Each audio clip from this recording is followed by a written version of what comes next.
مومن ہو تو بے تیغ بھی لڑتا ہے سپاہی۔ ناظرین محترم، یہ غزوہ وہ غزوہ ہے کہ جب نبی پاک علیہ الصلاۃ والسلام نے اصحابہ کرام علیہم رضوان سے اس بارے میں مشورہ کیا تھا کہ کیا ہم یہ جنگ لڑنے کے لیے چلیں، تو اصحابہ کرام نے بہت ہی پرسوز اور بہت ہی متاثر کن جو ہے وہ جوابات عرض کیے تھے۔ عرض کیا کہ یا رسول اللہ صلی اللہ علیہ وآلہ وسلم، کیا آپ ہم سے پوچھتے ہیں کہ کفار کے مقابلے کے لیے چلا جائے؟ واللہ اگر آپ ہمیں کہیں گے تو ہم بحیرہ عرب میں بھی اپنے گھوڑے ڈال دیں گے۔ اور پھر عرض کیا کہ اگر آپ کہیں گے تو ہم قیصر و کسریٰ سے بھی جنگ چھیڑ دیں گے۔ اور اس طرح مسلمانوں نے، اصحابہ کرام علیہم رضوان نے بڑے ہی جو ہے وہ پرجوش جوابات عرض کیے، اور نبی پاک علیہ الصلاۃ والسلام کا چہرہ انور جو ہمیشہ سے ہی روشن تھا وہ اور زیادہ روشن ہو گیا، اور خوشی سے آپ کے چہرہ انور کے تاثرات جو ہیں وہ بہت ہی اور زیادہ خوبصورت ہو گئے، اور اپنے اصحابہ کرام کی اس جاں نثاری پر آپ کا دل خوش ہو گیا۔ اور یہی وجہ تھی کہ پھر نبی پاک علیہ الصلاۃ والسلام جو ہیں وہ اپنے اصحابہ کرام علیہم رضوان کو لے کر بدر کے میدان کی طرف روانہ ہو گئے۔ ناظرین محترم، اس میں بہت ہی ایک خوبصورت اور بڑی ہی ایمان افروز بات یہ یاد رکھنے والی ہے کہ نبی پاک علیہ الصلاۃ والسلام جب بدر کے میدان کی طرف تشریف لے گئے تو اس وقت آپ کی پیاری صاحبزادی حضرت رقیہ رضی اللہ تعالی عنہا جو ہیں وہ شدید بیمار تھیں، اور ان کی یعنی ان کے بچنے کی بہت کم امید تھی۔ اور واقعی جب نبی پاک علیہ الصلاۃ والسلام میدان بدر میں تھے، جہاد میں مصروف تھے، تو حضرت رقیہ رضی اللہ تعالی عنہا اس دنیا سے دار فانی سے کوچ کر گئیں، اور جب آپ واپس تشریف لائے تو اس وقت آپ کا جنازہ جو ہے وہ جنت البقیع میں دفن کیا جا چکا تھا، آپ کی میت جو ہے وہ سپرد خاک کر دی گئی تھی۔ تو ناظرین گرامی، اس میں بہت بڑا سبق ہے ہم مسلمانوں کے لیے کہ آج ہم مسلمان اپنے پیارے نبی آقائے دو جہاں میٹھے مصطفیٰ صلی اللہ علیہ وآلہ وسلم کی ناموس اور آپ کی جو ہے وہ ختم رسالت کے لیے نکلتے ہوئے ہمارے پاس ہزاروں طرح کے ہیلے بہانے اور طرح طرح کے وہ جو ہے وہ ایکسکیوزز ہوتے ہیں، لیکن سوچنے کی بات ہے کہ ہمارے پیارے آقا علیہ الصلوۃ والسلام نے اس دین متین کے لیے دیکھیے کیسی زبردست قربانیاں پیش کیں کہ اپنی پیاری بیٹی کو جو کہ بستر مرگ پر تھیں ان کو چھوڑ کر اللہ کے دین کی سربلندی کے لیے میدان جہاد میں تلوار تھام کر آپ تشریف لے گئے۔ تو یہ ایک بہت بڑا ہمارے لیے درس ہے اس میں ان مسلمانوں کے لیے کہ جو آج ناموس رسالت اور نبی پاک علیہ الصلوۃ والسلام کی گستاخی کے جو معاذ اللہ استغفر اللہ جو پوری دنیا میں شیاطین جو ہیں وہ نکلے ہوئے ہیں اور ہمارے پیارے آقا علیہ الصلوۃ والسلام کی شان کو گھٹانے کی کوشش کرتے ہیں، ان کے خلاف جب کوئی علماء اکرام خصوص بالخصوص جیسے ایک تحریک لبیک ہے وہ ناموس رسالت کے لیے آواز بلند کرتی ہے، علامہ خادم حسین رضوی مجاہد اسلام رحمۃ اللہ علیہ تمام زندگی ناموس رسالت کے لیے اپنی آواز بلند کرتے رہے، اور اب ان کے جانشین علامہ سعد حسین رضوی دامت برکاتہم العالیہ جو ہیں وہ اسی جماعت کی سربراہی کر رہے ہیں۔ تو جب وہ نکلتے ہیں لوگوں کو دعوت دیتے ہیں تو لوگوں کے پاس بڑے عجیب و غریب بہانے ہوتے ہیں، عجیب و غریب لوگوں کے پاس ایکسکیوزز ہوتے ہیں۔ معاذ اللہ کچھ دوستوں کو یہاں تک کہتے ہوئے سنا کہ جی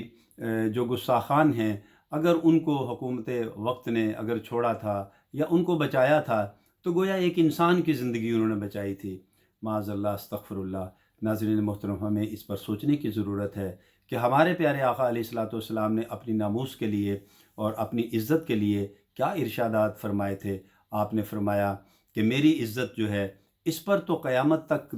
دو بکریاں بھی آپس میں نہیں لڑیں گی۔ یہ آپ نے اس وقت فرمایا جب ایک نابینا صحابی رضی اللہ تعالیٰ عنہ ایک گستاخہ عورت کو قتل کر کے ماورائے عدالت انہوں نے قتل کیا تھا اور آپ کی خدمت میں حاضر ہوئے تھے، تو عرض کیا تھا کہ نبی پاک علیہ الصلوۃ والسلام کیا آپ میرے لیے قتل کا حکم ارشاد فرمائیں گے، کیونکہ میں نے ماورائے قتل ایک عورت کو مار ڈالا ہے کیونکہ وہ گستاخہ تھی، آپ کی شان میں بے ادبی کرتی تھی۔ تو نبی پاک علیہ الصلوۃ والسلام نے یہی ارشاد فرمایا کہ یہ اے میرے صحابی، یہ آپ نے کیسی بات کی، میری عزت اور میری ناموس تو وہ چیز ہے کہ قیامت تک دو بکریاں بھی آپس میں اس پر اختلاف نہیں کریں گی۔ تو ناظرین محترم، میں اپنے ایسے دوستوں کے لیے یہ ایک یعنی فکریہ اور لمحہ فکریہ یعنی ان کے لیے میں بیان کر رہا ہوں، ایک فکریہ نقطہ ان کے لیے بیان کر رہا ہوں کہ وہ سوچیں اس بات پر کہ ہمارے نبی پاک علیہ الصلوۃ والسلام نے تو یہ ارشاد فرمایا کہ میری ناموس پر قیامت تک دو بکریاں بھی آپس میں اختلاف نہیں کریں گی۔ آج ہم یہ کہتے ہیں کہ اگر گستاخہ کو حکومت وقت نے چھوڑ دیا تھا تو کیا ہوا، یہ ایک انسان کی جان بچائی تھی انہوں نے۔ بہرحال اللہ تعالی ہمیں سمجھ عطا فرمائے۔ تو ناظرین محترم، میں عرض یہ کر رہا تھا غزوہ بدر کا ذکر کرتے ہوئے کہ اس میں مسلمانوں کی طرف سے جو تھے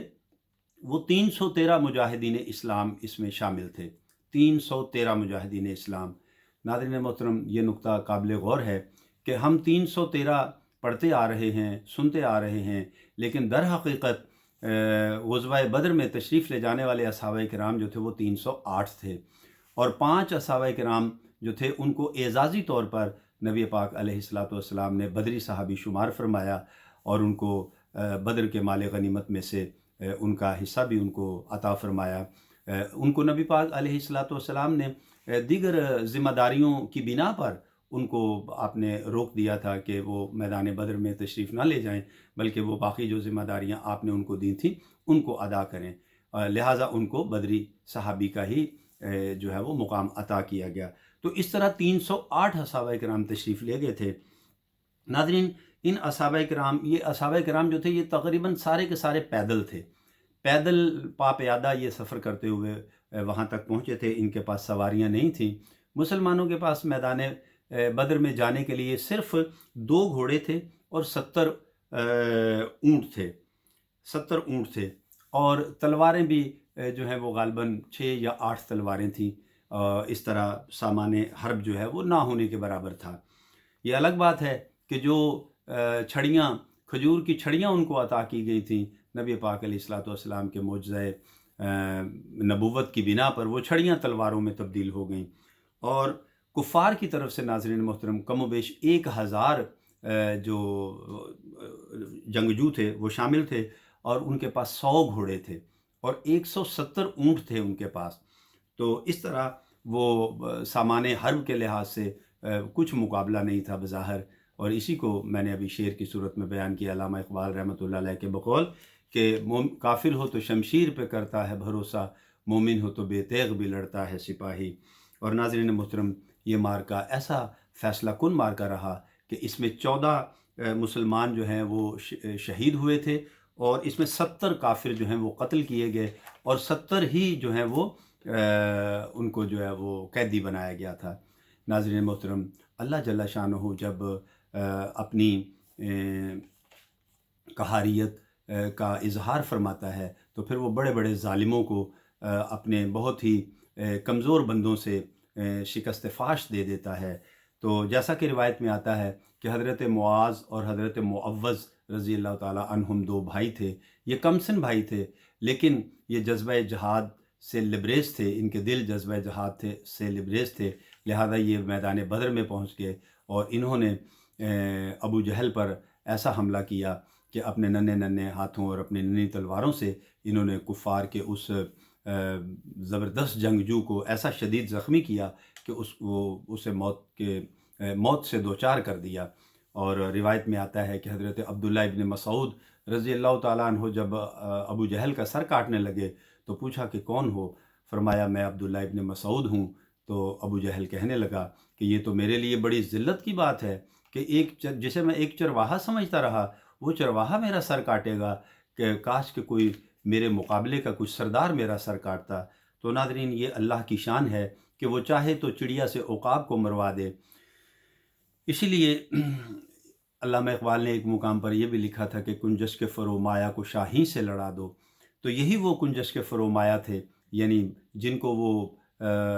مشرکین مکہ جو ہیں وہ کمزور چڑیاں تصور کرتے تھے، انہوں نے بڑے بڑے، اور خود کو وہ عقاب سمجھتے تھے، بڑے بڑے عقابوں کو خاک و خون میں لوٹا دیا۔ تو ناظرین، یہ غزوہ بدر تھا، اور اس میں اللہ جل شانہ نے مسلمانوں کی نصرت اور فتح کے لیے آسمانوں سے فرشتے نازل فرمائے اور انہوں نے مسلمانوں کے شانہ بشانہ ہو کر کفار کو خاک و خون میں لوٹا دیا۔ تو ناظرین، آج کے لیے اتنا ہی۔ امید کرتے ہیں کہ آپ کو ہماری آج کی یہ ویڈیو پسند آئی ہوگی، آپ اسے لائک بھی کریں گے، شیئر بھی کریں گے، اپنے قیمتی رائے سے آگاہ بھی کریں گے۔ ناظرین، حیات و صحت رہی تو آئندہ ویڈیو کے ساتھ بہت جلد آپ کی خدمت میں پھر حاضر ہوں گے۔ تب تک کے لیے اجازت دیجیے۔ اپنا اور اپنے پیاروں کا بہت خیال رکھیے گا۔ اللہ ہم سب کا حامی و ناصر ہو۔ فی امان اللہ۔